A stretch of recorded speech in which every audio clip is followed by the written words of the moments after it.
A minha visão não é igual à sua e isso não é uma metáfora.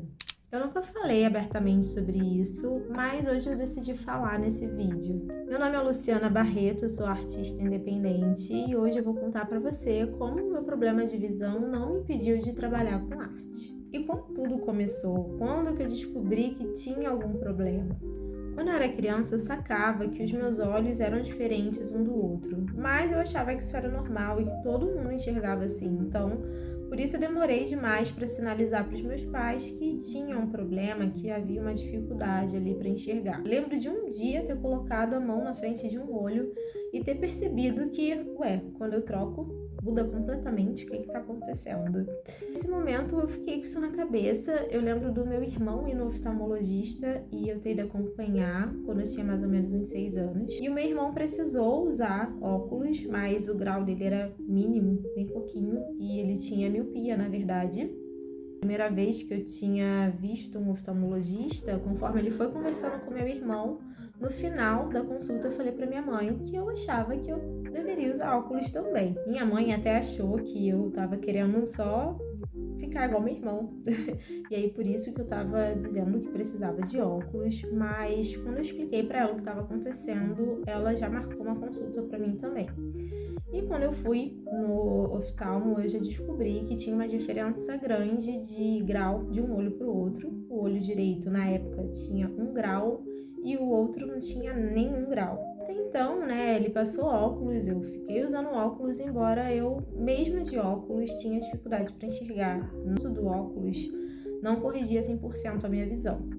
A partir daí começou uma jornada indo em diferentes médicos para tentar descobrir e entender o que acontecia com a minha visão, até porque esse grau foi aumentando conforme eu fui crescendo e a diferença entre os olhos também chegou ao ponto de ter 0 grau no olho esquerdo e ter 6 graus no olho direito, ou melhor, menos 6 graus. No meu caso é hipermetropia, que também é um pouco mais difícil de tentar corrigir esse tipo de grau. Vou mostrar para vocês como que eu enxergo sem óculos e o que acontece quando eu tampo o meu olho esquerdo desse jeito. É assim que eu enxergo quando eu tampo o olho esquerdo. Essa jornada aí eu acabei descobrindo, através dos exames que eu fiz e através dos médicos que eu fui, que de alguma forma o meu cérebro conseguiu anular a visão do meu olho direito. Porque se não fosse isso, eu enxergaria tudo duplicado. Então, imagina o quão desconfortável seria enxergar tudo em dobro. O próprio médico me relatou que não sabia como isso aconteceu, que ele nunca tinha visto nenhum caso desse tipo. Minha bebê acordou, gente, então vocês devem ouvir aí a vozinha dela de fundo. Bom, então o próprio médico relatou para mim que nunca tinha visto algo parecido, a ponto do cérebro anular um dos olhos, e foi o que aconteceu, por isso eu conseguia enxergar sem óculos, porque no olho esquerdo tinha 0 graus. E o olho que tinha grau, que tem a dificuldade de enxergar, o cérebro, de certa forma, anulou a captação de informação.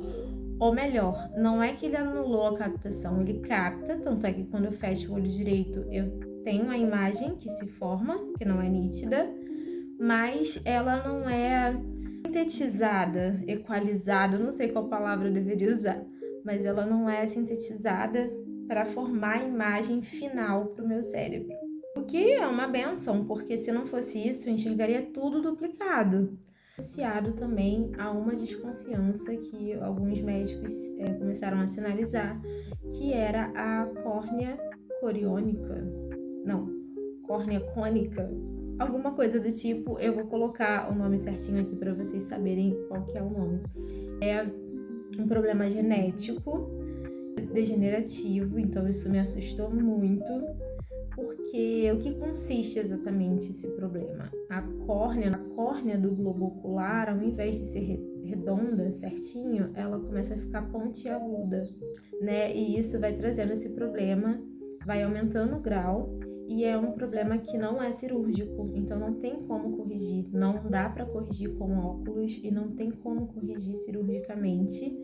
É um problema que não se sabe ao certo por que acontece, mas existe uma desconfiança de que se você coçar muito o olho, isso pode acontecer, mas não é nada constatado cientificamente. Por muitos anos eu fiquei aí permeando essa questão, então fazia mapeamento de córnea para saber a angulação do relevo da minha córnea, e isso foi realmente persistente ao longo dos anos. Todo ano eu fazia basicamente faço esse exame, né? Alguns médicos me deram esse diagnóstico. Na época eu também não sabia muito bem o que era, mas não existia, eu não tinha essa coisa do acesso à internet para buscar e saber o que era. Porque hoje em dia tudo que a gente vê na internet a gente morre de medo, né? E foi o caso, porque corta para anos depois eu tendo a excelente ideia de pesquisar na internet o que era esse problema, e aí eu fiquei bem assustada.